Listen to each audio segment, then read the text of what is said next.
হরে কৃষ্ণ। রাধে রাধে বন্ধুরা, গিরিধারী গোপাল সোনার চ্যানেলে তোমাদের সবাইকে সুস্বাগতম।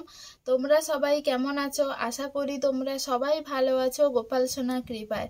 আর তোমাদের গোপাল সোনাও অনেক অনেক ভালো আছে। আজকে আমি তোমাদের সাথে বাঁকে বিহারীজির এক অপূর্ব সুন্দর লীলা আজকে শ্রবণ করাতে এসেছি। আর সাথে আছে আমাদের গোপু সোনা। গোপু সোনাকে সাথে নিয়ে আজকে বাঁকে বিহারী লালজির এক অদ্ভুত সত্য ঘটনা তোমাদের সাথে শেয়ার করব। তোমরা হয়তো অনেকেই জানো, আবার হয়তো অনেকেই জানো না যে বাঁকে বিহারীজির মন্দিরে, বৃন্দাবন বাঁকে বিহারীজির মন্দিরে বিহারীজিকে সম্পূর্ণভাবে দর্শন করানো হয় না। কিছুক্ষণ দর্শন করানো হয়, তারপর পর্দা দিয়ে দেওয়া হয়, আবারও পর্দা সরিয়ে দেওয়া হয়, আবারও ভগবানকে দর্শন করানো হয়। অনেকেই হয়তো জানো না, আর যারা জানো না তাদেরকেই বলে দিলাম যে এই রকমটা বৃন্দাবন বাঁকে বিহারীজির মন্দিরে হয়। এবার কারোর মনে হয়তো এই প্রশ্নটা আসতে পারে যে কেন বৃন্দাবন বাঁকে বিহারীজির মন্দিরে এই রকম ভাবে পর্দা দেওয়া হয় এবং পর্দা খোলা হয়। এর পিছনে আছে অদ্ভুত এক ঘটনা। আগে বলি বৃন্দাবন বাঁকে বিহারীজি কিভাবে বৃন্দাবনে প্রতিষ্ঠিত হলেন। হরিদাস ঠাকুর ভগবানের ধ্যান করছিলেন এবং ভগবান খুশি হয়ে ভগবান এবং রাধারানী দুজনই হরিদাস ঠাকুরের সামনে এসে উপস্থিত হয়েছিলেন। তখন হরিদাস ঠাকুর বলেছিলেন যে হে ভগবান, আমি তো সামান্য সাধু, আমি তোমাকে একটা কাপড় দিয়ে হয়তো তোমাকে সেবা করতে পারি, কিন্তু রাধারানীর সেবা আমি কিভাবে করব? আমি তো সামান্য সাধী, আমার কাছে তো এত অলংকার এত কাপড় নেই যে আমি রাধারানীর সেবা করব। আবার হরিদাস ঠাকুর এটাও বলেছিলেন আমার কাছে কিছু নেই, কিন্তু তাও আমি রাধারানীরও সেবা করতে চাই। তখন ভগবান শ্রীকৃষ্ণ এবং রাধারানী একসাথে মিলিত হয়ে স্বয়ং বাঁকে বিহারীজির রূপে আবির্ভূত হলেন। স্বয়ং বাঁকে বিহারীজি কিন্তু কোনো হাতে করা মূর্তি নয়, তিনি হচ্ছেন স্বয়ং রাধাকৃষ্ণের মিলিত স্বরূপ, যিনি এই জগতে ওই মূর্তি একাই আবির্ভূত হয়েছিলেন। ওই মূর্তি কেউই তৈরি করেনি। তাই বাঁকে বিহারীজি আমাদের খুবই জাগ্রত। আর বাঁকে বিহারীজি ভগবান বৃন্দাবনে 7-8 বছরের বাচ্চার রূপে কিন্তু পূজিত হন। এবার তোমাদেরকে বলি কিসের জন্য পর্দা দেওয়া হয়। এর পিছনে আছে অনেক কাহিনী।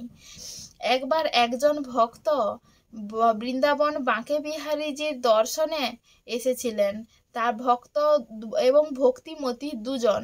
এবার সেই ভক্তিমতী অনেক দিন, প্রায় 7-8 দিন ধরে বৃন্দাবনে ছিলেন এবং প্রত্যেক দিন বিহারীজির দর্শনে তিনি আসতেন। শেষে একদিন তার স্বামী বলল, এবারে তো আমাদের বাড়ি যেতে হবে, বাড়ি যাওয়ার সময় হয়ে গেছে, অনেকগুলো দিন আমরা কাটিয়ে ফেলেছি বৃন্দাবনে।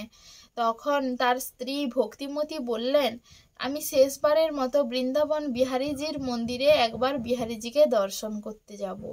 তখন দুজনে চললেন বৃন্দাবন বিহারীজির মন্দিরে।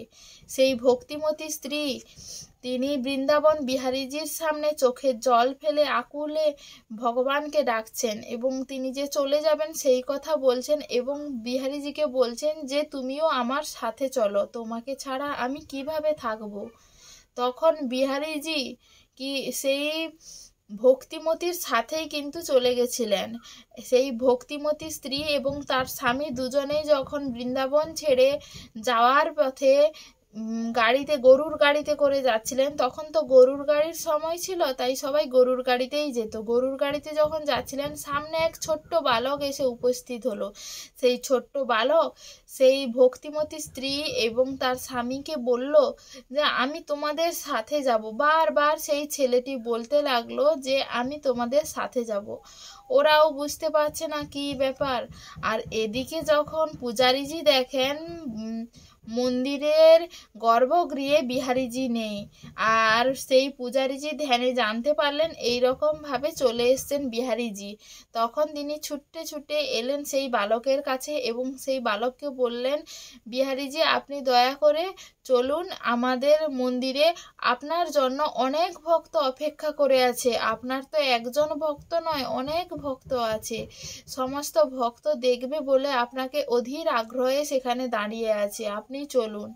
তারপর বিহারীজিকে নিয়ে গেলেন এবং সেই ভক্তিমতী স্ত্রী এবং তার স্বামী তারা কিন্তু কেউই আর বাড়ি ফিরে গেল না। সেই বৃন্দাবন বিহারীজির সেবায় সারা জীবন নিজের জীবনকে উৎসর্গ করে দিলেন। এই রকম করে অনেক ভক্তের সঙ্গে বিহারীজি অনেকবার চলে গেছেন।